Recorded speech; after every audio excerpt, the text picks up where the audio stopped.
The first time I experienced abuse was when I was around 7 years old.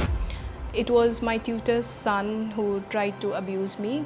The reason why I was not able to speak up because the environment at my home was not very welcoming. Anything I would say, I would get scolded upon. Because I was myself not expressing through words. I used to be angry at everything. All I could do is I used to sulk in the corner, not even understanding what is happening with me. And it seemed like loneliness was my best friend.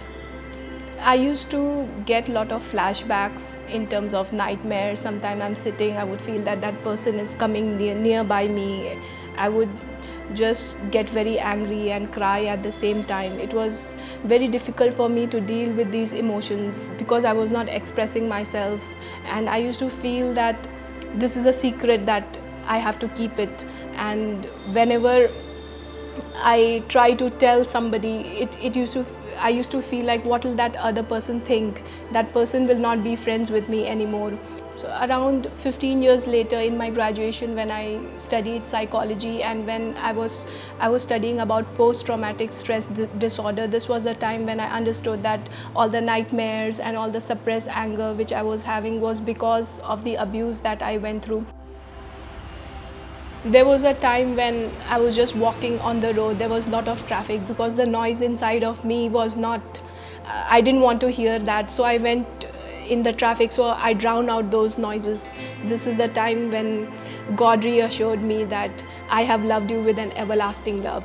Everlasting love really helped me cope up with my struggles, and whenever those voices come into me, I try to remember that verse that God has loved us no matter what. There were times when I used to doubt God, but once I know the attributes of God, that He's a God who loves us with an everlasting love, a God that will, no matter what, He will accept you, and He has already come and died for me on the cross, and He has resurrected. This hope is something that helped me carry on in my life. That's the time when I believe that Jesus is the Lord. There's a verse that says, God is close to the brokenhearted. I really took that verse inside of me and I really followed it. Every time I would be brokenhearted, I would be remembering that how God is close to the brokenhearted. I would feel God closer to me whenever I feel dark, whenever I didn't feel loved, whenever I felt insecure. There was so much security that God brought to my life. Now that I'm not afraid of what people will think about me, I am able to be vulnerable to people even while making new friends. That's how I'm able to have quality friendships, and my relationships with my family and my friends, it is more pure than it was before. My journey from trauma to freedom has been quite liberating for me, and today I feel that there is a purpose in my life, there was a purpose in my pain. When I speak to other people, when people say, oh yes, this is something that I have also gone through, I feel that I'm able to shine a light in others' darkness. Then I found a man whom I'm able to trust.